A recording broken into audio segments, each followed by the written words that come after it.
안녕하십니까.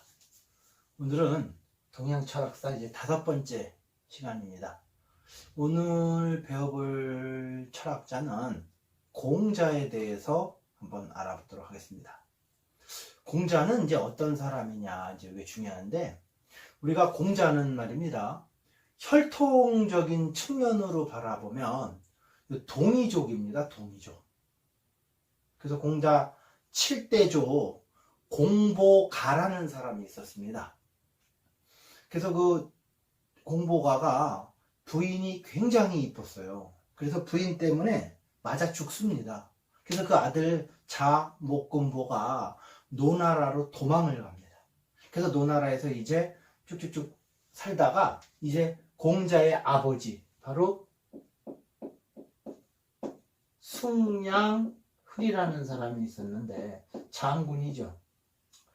숭냥흐리 68세 때 매일 먼 산만 바라보면서 한숨을 쉬고 있습니다. 이러면서. 그래서 왜 그러나 평소 숭냥을 굉장히 동경하고 존경하던 안시성을 가진 남자가 이제 숭냥을한테 물어보죠. 도대체 왜 그러십니까? 내가 걱정이 하나 있다. 이제 내가 죽어서 조상을 볼 면목이 없다 이러는 거예요. 이유는 아들이 시원찮다. 아들이. 그래서 이제 안시성을 가진 그 사람이 자기 딸이 3명이 있었어요. 그래서 그 딸들한테 얘기를 합니다. 내가 평소 존경하는 분이 지금 자식이 현찮아서 이런다. 누가 그분한테 가서 자식을 좀 낳아줄 수 있겠느냐라고. 그랬더니 그 셋째 딸 안징제라는 여자가 오케이 수락을 하죠. 나이가 몇이냐? 16세입니다. 그래서 이 52세 나이 차에 불구하고 태어난 애가 누구냐? 그 사람이 바로 공자입니다. 그래서 공자의 출생을 보면 뭐라고 그러냐면 야합이생이라는 말을 합니다. 야합, 공자. 야합 이생이라. 그래서 태어났는데 공자가 나이 3살 때 숭냥을이 죽습니다. 그래서 안징제라는 여자가 18살에 이제 여자의 몸으로 공자를 어떻게 합니까? 육아하고 기르는 거죠. 그 숭냥을이 자기 아버지라고 공자는 이야기를 안 해요. 나중에 언제 하냐면 엄마가 돌아가실 때 그때쯤에 알았어요. 그래서 이게 자기 아버지가 누군지도 모르고 그런 비참한 왜냐면 내 아버지가 숭냥을이라는 걸 알면 그 숭냥을의 자식들이 공자를 죽여버렸을 거랍니다. 그것 때문에 그랬던 것 같아요. 그래서 이제 그럼 안징제는 그 힘든 상황에 공자를 이제 기르는데 어떻게 길렀냐. 이제 여러분 옛날 그 여자분들이 먹고 살기가 요즘하고 비교해보면 어떠냐. 굉장히 힘들 겁니다. 요즘보다. 옛날에는 여자들이 경제활동을 할 수 있는 데가 거의 드물어. 없어요. 그래서 우리가 옛날 말에 그 남자들은 장가를 왜 가냐. 밥을 해 먹을 수 없어서 갔었고 여자들은 돈을 못 버니까 시집을 갔다 뭐 이런 시절이 있었습니다.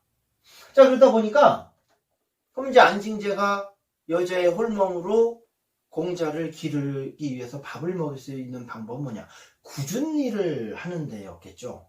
그래서 장례식장, 그 다음에 굿판 이런 데 가서 북도 좀 쳐주고 이러면서 공자를 먹여 살렸던 거예요. 그래서 그 일본 사람들은 이런 기록에 대해서 굉장히 실증적인 걸 잘 따지거든요. 그래서 공자가 무당의 아들이다 뭐 이런 얘기가 해요. 왜 그러냐면 공자가 그런 얘기를 하거든요. 칼날을 밟고 시퍼런 칼날을 밟는다 이런 구절이 있어요. 그럼 저 칼날을 밟고 서 있는 사람은 그 무당이거든. 그러니까 공자가 그걸 딱 보고 엄마가 이래서 이랬다. 이러면서 그걸 공자가 무당의 아들이다. 이런 설을 하는데 그건 지극히 제가 봤을 때는 수준이 낮은 그런 유추의 방법이죠. 그래서 공자는 그 안징제라는 그 엄마가 먹고 살기가 너무 힘드니까 장례식장과 구판을 오갔던 것 같아요.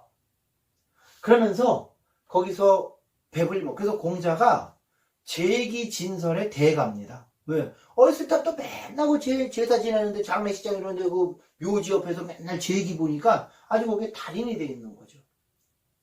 그리고 이제 이때도 나이가 5살, 6살 되면 쉽게 말하면 사학이죠. 서당이나 이런 데 아이들을 보냈던 것 같아요. 근데 공자는 못 가요. 왜? 먹을 게 없고 가난한데 어딜 갑니까? 사실 지금 대한민국이 교육적인 측면에서는 정말 많은 선진국입니다. 저 아프리카나 이런 나라 보면 배움에 대한 그게 거의 없어요, 기회가. 자, 그래서 공자는 공부를 언제 하냐? 15세 때 처음으로. 그래서 공자가 15세 때 지우학 이런 얘기를 합니다. 지우학.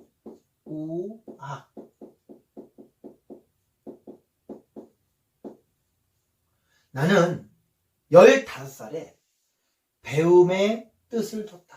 그러니까 쉽게 말해서 늦깎이 학생입니다. 늦깎이 학생. 15살.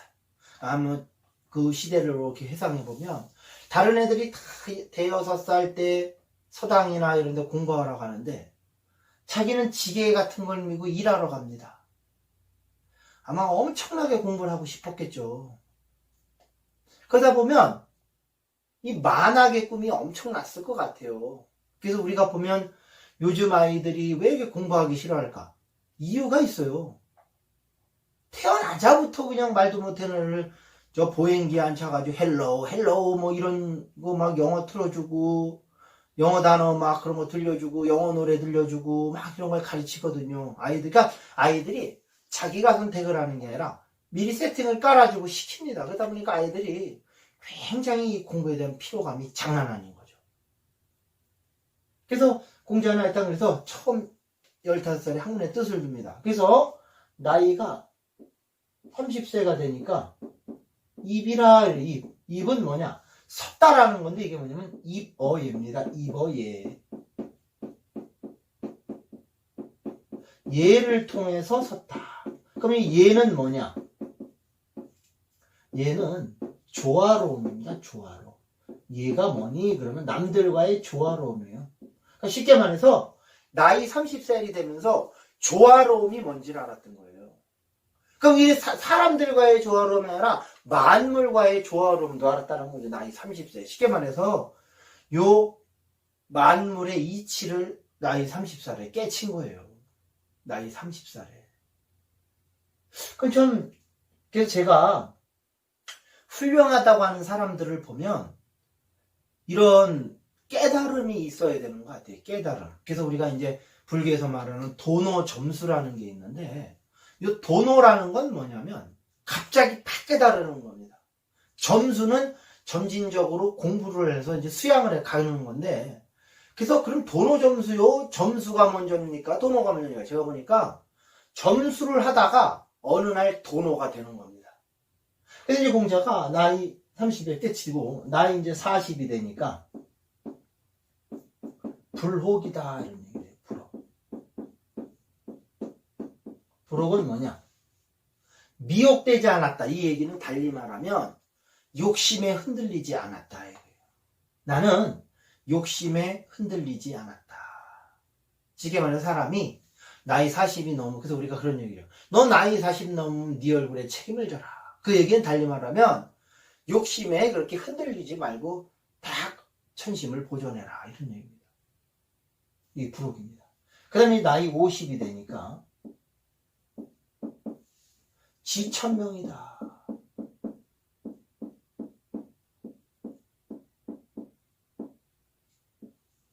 지천명. 하늘의 명을 알았다. 이게 뭐냐면 천명이 뭐냐면 하늘이 돌아가는 이치를 안다는 얘기예요. 그러니까 우리가 이렇게 살면서 하나님의 소리가 뭔지 그걸 안다는 겁니다. 그럼 쉽게 말해서 내 백이 누구냐? 하나님이라고. 여러분들 빼기 하나님은 그거만큼 든든하지 않은 경우가 없겠죠. 그래서 그거를 나이 50에 깨칩니다. 그러니까 이제 저도 조금 있으면 이제 나이 50이 이제 되어 가는데 하늘의 소리가 들리냐 이거죠. 하늘의 소리는 본심에 있을 때 들리는 소리거든요. 근데 이게 들려야 되는데 느낌으로 다 갈아야 되는데 요 욕심이 많으면 요 소리가 안 들려요. 그래서 우리가 신이 말해서 이렇게 길을 가는데 길에 어떤 할머니가 콩나물 1,000원어치 2,000원씩 팔고 있다고 쳐요. 그럼 그걸 갖다 100원 200원 깎아서 샀어. 그 순간은 싸게 샀다고. 그러니까 집에서 그렇게 생각을 해보면 그게 할머니 팔아서 얼마나 했겠습니까 그거. 마음이 쨍하거든요. 아 이게 참 이건 좀 아닌 것 같다. 달리 말하면 양심의 소리가 들리는 게 하늘의 소리입니다. 이게 늘 틀렸다는 거죠. 이제 60세가 되면 뭐냐 60세 60세는 이제 바로 이순입니다. 이순. 귀가 순해졌다. 자, 그럼 귀가 순해졌다는 게 뭘까요? 귀가 순해졌다는 게. 우리가 한번 생각을 해보는 거죠. 귀가 순하다. 요게, 일본인들은 말입니다. 요 이순을 뭐라고 얘기하냐면, 일본 사람들이 그러니까 우리가 언제 한번 제가 시간이 나면 이제 일본과 한국인이 이렇게 다른 이유에 대해서 한번 설명을 드릴 날이 있을 건데, 일본 사람들은 말입니다. 일단 지리적으로 다른 게 가장 큰 한국인과 다른 차이점이고, 또 하나 이 사람들은 하늘의 개념을, 우리는 이 하늘 그러면 요거는 쉽게 말하면 뭡니까? 인간이 절대적이고 이런 뭡니까? 양심 속에 있는 그런 절대적 존재예요. 근데 이 일본에서의 하늘은 인간이 만든 하나의 권력이라는 겁니다. 그래서 천왕의 천왕. 사람은 하늘 위에 군림하는 게 천왕이거든요. 그래서 요 이순의 개념은 이제 뭐로 얘기를 하냐 그렇게 얘기하냐면 자 이제 그래서 보여져지는 현상으로만 설명을 하는 거죠. 그럼 이제 어떻게 되냐 나이 60이 되면 말이죠 귀가 순하다 요 얘기는 쉽게 말하면 남이 얘기를 해도 뭐 화를 안 내고 그런다 쉽게 말해서 가는 귀가 먹었다. 귀가 먹었다는 거예요. 귀가 먹었어. 귀가 먹으면 말입니다. 길에 갈 때 사람이 욕을 해도 그 욕으로 안 들리거든요. 그냥 뭐 그런가 보다. 이걸 이순이라고 일본 사람들이 해석을 했다고. 그렇게 보는 경향이 있어요. 예. 그러면 그거는 일본인들이 참 뭐 이거 일본을 폄하하는 게 아니라 일본인들은 그럴 수밖에 없다라는 걸 이해를 할 수 있는 거죠. 아, 왜? 하늘의 개념 자체가 인간이 만든 절대적인 거니까 인간이 만든 하나의 개념이기 때문에 인간이 그럴 수 있겠다 이렇게 보는 거죠. 자 그러면 이제 천명은 그게 아니라 아까도 이렇게 얘기했지만 천명이라는 것은 내 양심 속에 있는 하늘이라는 거예요. 그럼 쉽게 말해서 이순이 된다는 건 얘기는 뭐냐 내가 부처가 되는 겁니다. 내가 부처가 되면 자, 부처의 눈은 이 세상이 다 뭐로 보일까요? 그 부처로 보이는 거죠. 그럼 돼지의 눈에는 뭡니까? 돼지의 눈으로 보이는 겁니다. 자, 그럼 이순이라는 건 뭐냐면 내가 부처가 되고 나니까 이 삼라 만물들이 다 부처예요.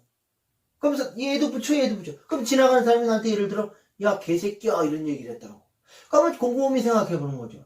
내가 개 같은 부분이 있어. 그냥 그거에 대해서 별로 흥분을 안 하는 거예요. 이게 이순입니다. 이순. 그래서 이 이순의 경지가 되면 뭐 화날 필요가 없는 거죠. 다 부처입니다. 자, 그 다음에 나이 70이 되면 종심소욕 불류구라.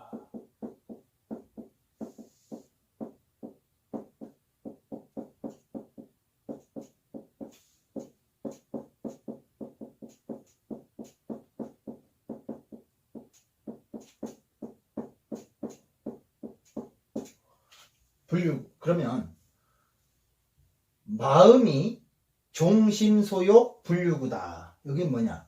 마음이 원하는 바를 쫓아가지만 법도를 넘지 않는다. 이런 얘기입니다. 이게 쉽게 말하면 내가 하고 싶은 대로 무엇인가를 하는데 조화롭다는 얘기예요. 여러분, 아마 우리 보고 너 지금 내일 하고 싶은 거 다 해라 그러면 사람들 뭐 할까요? 난리 날 겁니다. 이거 이 세상이. 예. 그러면 이때는 뭐냐? 욕심이 마음속에 없는 거예요. 그냥 무의가 되니까 저절로 그렇게 되더라. 이거 바로 노자의 무의자연의 모습이 여기서 나타납니다. 그래서 공자도 마지막 학문에 가면, 이 나이 70대에 가면 노자의 무의자연이 나타나요. 그냥 그러면 우리가 여기서 공자와 그럼 노자는 지향점이 같냐? 지향점은 같죠. 그럼 이제 차이가 뭐냐 이거지. 차이가 뭐냐? 약간의 차이점이 있어요. 뭐냐면 우리가 이제 예를 들어 이렇게 꾸불꾸불한 길을 버스를 타고 간다고 가정을 합니다. 그럼 여러분 가다 보면 멀미를 안 하는 사람이 있어요. 누굽니까? 버스 운전기사하고 요 잠을 자는 사람은 멀미를 안 합니다. 자, 그런데 요 버스가 한참을 가다가 한 여기 정도 중간쯤에 왔습니다. 이럴 때 어떤 사람이 약간 선잠을 깬 거죠. 이렇게 선잠이 들었어. 그러니까 약간 눈을 깼어. 약간. 이럴 때 최고의 그 사람을 도와주는 방법은 뭡니까? 가만히 냅두면 그냥 또 이렇게 슬며시 눈을 감다가 갑니다. 그러면 무의자연이라는 거예요. 가만히 내버려 두면 저절로 그렇게 된다. 그럼 그 전제가 있어. 전제가 뭐냐?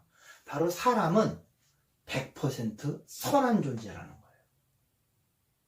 요 성선설이 기본 깔려있는 거예요. 그랬을 때 노자의 무의자연은 성립이 되는 말이에요.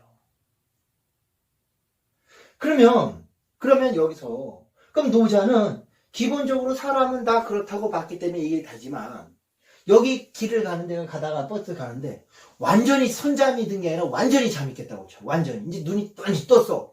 이런 사람을 갖다가 꾸불꾸불한 길을 갖다가 가만히 내버려두면 멀미할까요? 이거 멀미합니다. 그럼 이런 사람은 어떻게 됩니까? 멀미하지 않는 방법을 가르쳐 줘야죠. 네. 그럼 쉽게 말하면 공자는 선과 악, 그때 당시에는 악이라는 개념은 안 쓰고 그 불선이라는 개념을 쓰죠. 불선. 이 불선한 마음이 사람 속에 있다는 거예요. 언제? 욕심이 들 때. 그럼 이 욕심을 배제해야만 뭐가 되냐? 네, 불선한 짓을 안 하겠죠. 그래서 공자는 바로 욕심을 안 부리는 방법으로 뭘 제시했냐? 요 배움을 제시했던 겁니다. 배움. 그래서 배움을 통해서 욕심을 제거하는 거죠. 그거로 가는 거죠. 그래서 우리가 욕심을 이제 제거하는 방법이 수신입니다. 수신. 내 몸을 닦는다는 거죠. 욕심을 재운다. 멸욕이라고 그러죠. 멸욕. 욕심을 지워버린다. 그러면 수양은 뭐냐? 요 수신의 행동을 지속적으로 계속하는 게 수양이에요. 수양. 자, 그러면 요 공자의 배움은 그래서 배움을 통해서 결국은 욕심을 제기하는 하나의 수신의 방법이었던 거죠. 자, 그러면 그래서 유학은 요 배움을 굉장히 강조합니다. 자, 그래서 다음 시간에는 그래서 요 공자의 배움이 뭐를 이야기하는지 그거에 대해서 살펴보도록 하겠습니다. 자, 그럼 오늘 여기서 마치도록 하겠습니다. 수고하셨습니다.